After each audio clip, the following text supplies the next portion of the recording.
السلام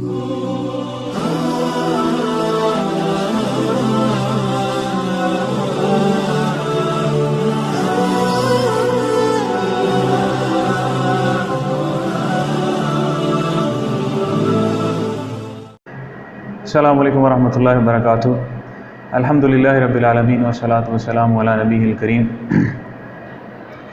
اس سے پہلے ہم الحاد کے اوپر بات کر رہے تھے کہ الحاد کی جہاں پہ بہت ساری وجوہات ہیں اللہ تعالیٰ کے انکار کی، وہاں پہ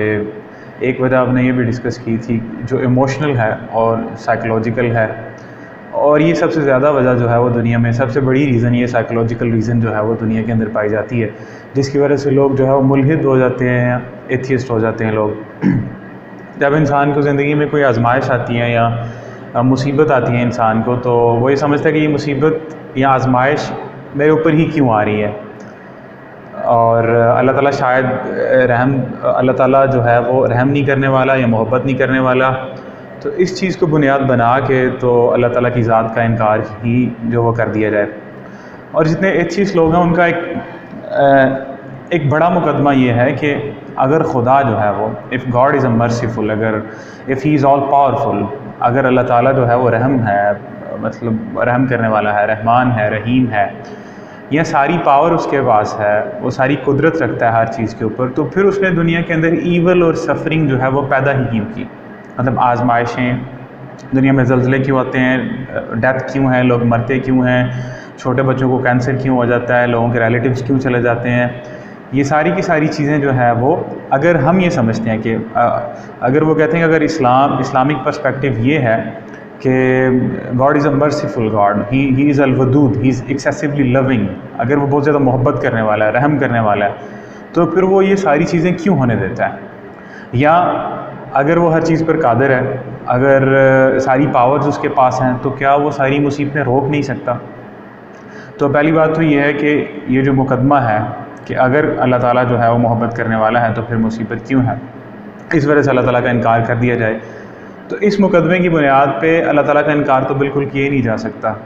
یہ والا مقدمہ، یہ نیریٹو جو ہے ایتھیسٹ کا ہے، وہ کم از کم زیادہ سے زیادہ اگر وہ چاہیں تو یہ ثابت کر سکتے ہیں کہ وہ محبت نہیں کرنے والا، خدا جو ہے وہ محبت نہیں کرنے والا۔ مطلب یہ مقدمہ جو ہے وہ اللہ تعالیٰ کا انکار تو اس سے پھر بھی نہیں ہوتا، اس کی ذات کا انکار کہ اس کی ذات ہے ہی نہیں ہے۔ اور دوسری چیز کہ اگر وہ محبت کرنے والا ہے، اگر ساری پاورز اس کے پاس ہیں، تو ایسا کیوں ہے؟ ایکچولی جب ہم یہ بات کرتے ہیں کہ اللہ تعالیٰ مرسیفل ہے یا ہی از آل پاور، یہ ساری طاقتیں اس کے اوپر ہیں، تو جو ایتھیسٹ لوگ ہیں، جو ملحد لوگ ہیں، وہ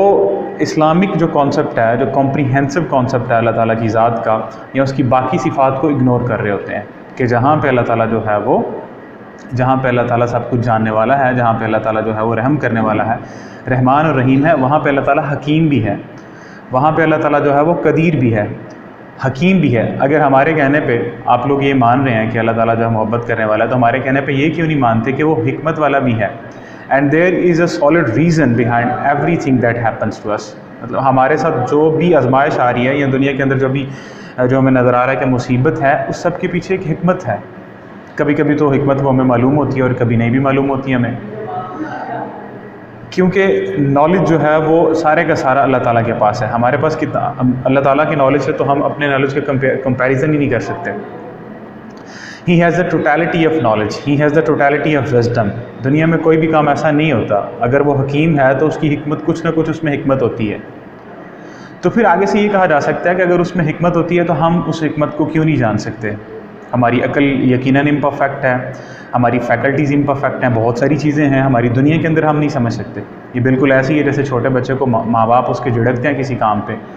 بری چیزیں کھانے سے، تو اس وقت اس کو لگ رہا ہوتا ہے کہ شاید میرے ماں باپ میرے سے غلط کر رہے ہیں، اور اسی طرح لیکن جب انسان بڑا ہو جاتا ہے اس کو لگتا ہے، پھر اس کی جو فیلنگز انسان کی بچپن کی تھی وہ جسٹیفائڈ ہو جاتی ہیں۔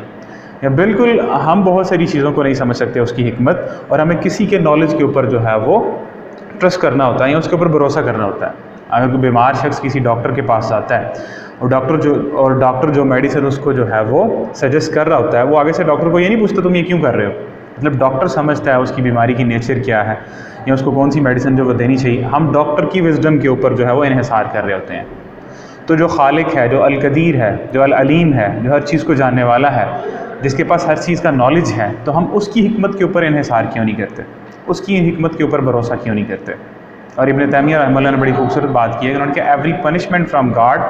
از ultimate justice and every blessing from God is pure grace, ultimate grace, کہ جو بھی سزا اللہ کی طرف سے ہوتی ہے وہ جسٹس کی پیور فارم ہے، وہ عدل ہے۔ اور دوسری چیز جو ہے، دوسرا جو نیریٹو ہے کہ اللہ تعالیٰ سارا ہی is all powerful, so why does he stop the evil, وہ ساری کی ساری مصیبتوں کو ختم کیوں نہیں کر دیتا؟ اگر اس کے پاس پاور ہے، وہ اچھائی ہی دنیا میں کیوں نہیں پیدا کر دیتا؟ بالکل سب کچھ اچھا ہو، سارے انسان اچھے ہوں، تو اگر سارے انسان اچھے ہوں تو پھر انسان کی فری ول کہاں پہ گئی؟ انسان کو جو اختیار دیا گیا وہ کہاں پہ گا؟ پھر یہ لوگ یہ اعتراض کریں گے کہ انسان کے پاس فری ول ہی نہیں ہے، اس کو مجبور کر کے یہ کیا جا رہا ہے، یہ تو کوئی مزے کی بات نہ ہوئی۔ تو اللہ تعالیٰ نے پاور جو ہے اپنی، اللہ تعالیٰ نے آلریڈی ایک جو کریشن ہے وہ فرشتوں کی بنائی ہوئی ہے، جن کے پاس اختیار نہیں ہے اچھے برے کام کا، اور وہ صرف وہی کرتے ہیں جو اللہ تعالیٰ کی ذات کہتی ہے، اس کی پاور چاہیے۔ تو اس نیریٹو سے کہ اللہ تعالیٰ جو ہے وہ رحم کرنے والا ہے، وہ بہت مہربان ہے، یا اس کے پاس ساری طاقت ہے، تو پھر اس نے سفرنگ اور ایول یہ ساری چیزیں دنیا میں کیوں ہونے دیں؟ ایک تو یہ کہ اس سے اللہ تعالیٰ کی ذات کا انکار تو پھر بھی نہیں نکلتا اس چیز سے، دوسری یہ کہ اس کے پاس جو ڈیوائن وزڈم ہے اللہ تعالیٰ کی، ہم اس کو سمجھ نہیں سکتے، اور کئی دفعہ ہمیں سمجھ بھی آ جاتی ہے۔ اللہ تعالیٰ نے اس فلسفی کو جو ہے وہ اسے ڈیل کرتے ہوئے سورۃ کہف کے اندر جو ہے وہ بڑے خوبصورت طریقے سے، جہاں پہ حضرت خضر علیہ السلام کی اور موسیٰ علیہ السلام کی اللہ تعالیٰ نے میٹنگ جو ہے وہ ڈسکس کی ہے، کہ موسیٰ علیہ السلام خضر علیہ السلام سے وہ جو اللہ تعالیٰ نے علم دیا ہوا تھا وہ سیکھنے کے لیے گئے، موسیٰ علیہ السلام نے کہا میں سیکھوں گا، اور خضر علیہ السلام نے کہا کہ وَكَيْفَ أَعُوذُ بِاللَّهِ مِنَ الشَّيْطَانِ الرَّجِيمِ وَكَيْفَ تَصْبِرُ عَلَىٰ مَا لَمْ تُحِطْ بِهِ خُبْرًا، کہ مطلب میں کچھ ایسے کام کرنے والا ہوں جس کی آپ کو خبر نہیں ہے، تو آپ کیسے صبر کریں گے جس کا آپ پتہ نہیں ہے؟ تو بڑا مشہور واقعہ ہے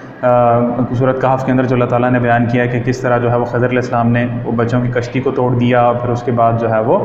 ایک بچے کو قتل کر دیا، پھر اس کے بعد ایک بستی میں گئے، اور اس بستی کی دیوار جو ہے ایک جگہ گر رہی تھی، بستی والوں نے ان کی مہمان نوازی نہیں کی، لیکن اس کے باوجود انہوں نے دیوار ڈھا کے اور دیوار کو سیدھا کھڑا کر دیا، اور تینوں کاموں میں موسیٰ علیہ السلام ہمیشہ ان کو ٹوکتے رہے کہ آپ نے ایسا کیوں کیا، اور تین کام یہ کرنے کے بعد خضر علیہ السلام نے بتایا کہ دیکھیں جو کشتی تھی وہ غریب بچوں کی تھی، اور وہ نئی کشتی تھی، اگر وہ ڈیمیج نہ ہوتی تو آگے جا کے بادشاہ تھا جو ظالم، اس کشتی چھین لیتا، اور جس بچے کو میں نے قتل کیا تھا اگر میں قتل نہ کرتا تو اللہ تعالیٰ نے مجھے بتایا تھا کہ وہ بڑا ہو کے اپنے والدین کو کفر میں ڈال دیتا، اور وہ جو ایٹرنل بلیسنگ تھی اس کے والدین اس سے محروم ہو جاتے، اور بچہ بھی محروم ہو جاتا اس چیز سے۔ اور تیسری جو دیوار جو وہ یتیم بچوں کی دیوار تھی جو میں نے ڈھا کے بالکل سیدھی کر دی، باوجود اس کے کہ ان بستی والوں نے مہمان نوازی نہیں کی، تو وہ یتیم بچوں کی تھی، ان کے نیچے خزانہ تھا، اس دیوار کے نیچے ان کا خزانہ، اگر وہ گر جاتی تو لوگ خزانہ لوٹ لیتے۔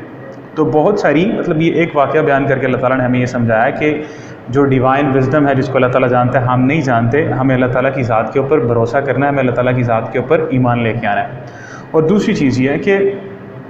کیا اللہ تعالیٰ نے ہمیں صرف جو ہے وہ خوشی کے لیے، عیاشی کے لیے پیدا کیا ہے؟ جو اسلامک پرسپیکٹیو ہے وہ یہ ہے کہ لائف از اے ٹیسٹ، اللہ تعالیٰ نے ہمیں ٹیسٹ کے لیے پیدا کیا۔ اللہ تعالیٰ نے سورۃ الملک کے سٹارٹ کے اندر کہا اعوذ باللہ من الشیطان الرجیم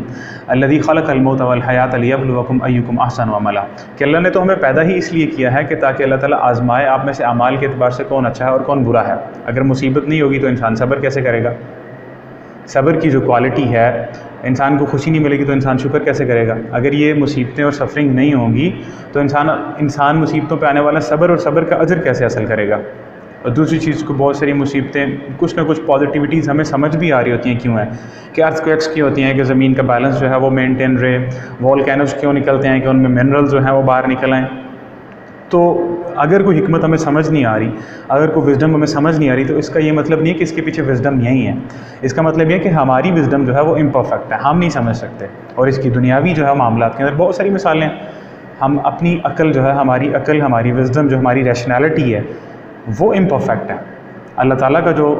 کی جو قدرت ہے یا اللہ تعالیٰ کی حکمت ہے وہ امپرفیکٹ نہیں ہے۔ پھر اللہ تعالیٰ نے اس زندگی کو صرف جو ہے وہ عیاشی کے لیے، خوشی کے لیے تو پیدا نہیں کیا، اللہ تعالیٰ نے تو ٹیسٹ کے لیے پیدا کیا، اور ٹیسٹ ہے الٹیمیٹ جو مقصد ہے وہ اس دنیا کے اندر عیاشی کرنا نہیں ہے۔ اللہ تعالیٰ نے سورہ ذاریات کے اندر فرمایا وَمَا خَلَقْتُ الْجِنَّ وَالْإِنسَ إِلَّا لِيَعْبُدُونَ، کہ زندگی کا مقصد تو ہے اللہ تعالیٰ کی عبادت کرنا، آزمائشوں کے ذریعے، ٹرائلز کے ذریعے، سفرنگ کے ذریعے اللہ تعالیٰ کے زیادہ قریب ہونا۔ اور پھر تیسری چیز یہ ہے، اگلی چیز یہ کہ یہ جو زندگی ہے چھوٹی سی، بالکل یہ ہماری سٹوری کا اینڈ نہیں ہے. ہم اسی جو سٹوری ہے، یہی جو زندگی دنیا کی ہے، ہم اسی کو دیکھ کے جو ہے وہ فیصلہ کر رہے ہیں.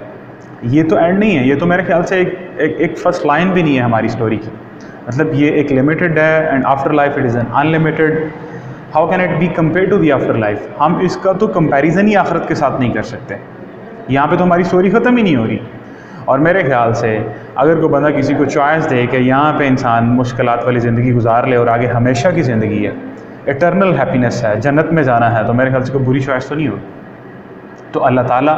جتنے بھی کام کرتے ہیں اس کے پیچھے جو ہے وہ حکمت ہے، کیونکہ اللہ تعالیٰ حکمت والے ہیں، اللہ تعالیٰ قدیر ہیں. اور یہ کہنا کہ اللہ تعالیٰ رحم کرنے والے ہیں تو پھر مصیبتیں کیوں ہیں، اللہ تعالیٰ محبت کرنے والے ہیں، تو ایک ماں بھی تو محبت کرتی ہے، پھر اپنے بچے کو کیوں ڈانٹ رہی ہوتی ہے؟ ایک ڈاکٹر بھی تو اپنے پیشنٹ سے محبت کرتا ہے، پھر وہ آپریشن کیوں کر رہا ہوتا ہے؟ یہ تو دنیاوی مثالیں ہیں، اور اللہ تعالیٰ کی مثال تو ہم دے ہی نہیں سکتے. اس کا نالج تو پرفیکٹ ہے. He has the totality of knowledge, he is all wise. ساری حکمتیں اسی سے ہیں. تو لہٰذا یہ چیز جو ہے ہمیں اللہ تعالیٰ کے اوپر ایمان رکھنا چاہیے، اور یہی چیز ہمیں انسان کی زندگی جو تقدیر ہے، اللہ تعالیٰ کی تقدیر کے اوپر ایمان، یہ انسان کو جو ہے وہ صبر سکھاتی ہے اور انسان کو حوصلہ دیتی ہے زندگی میں آنے والی مشکلات کا. تو اللہ تعالیٰ سمجھنے کی توفیق دے. پھر اس پہ مزید بات کریں گے. تب تک کے لیے السلام علیکم.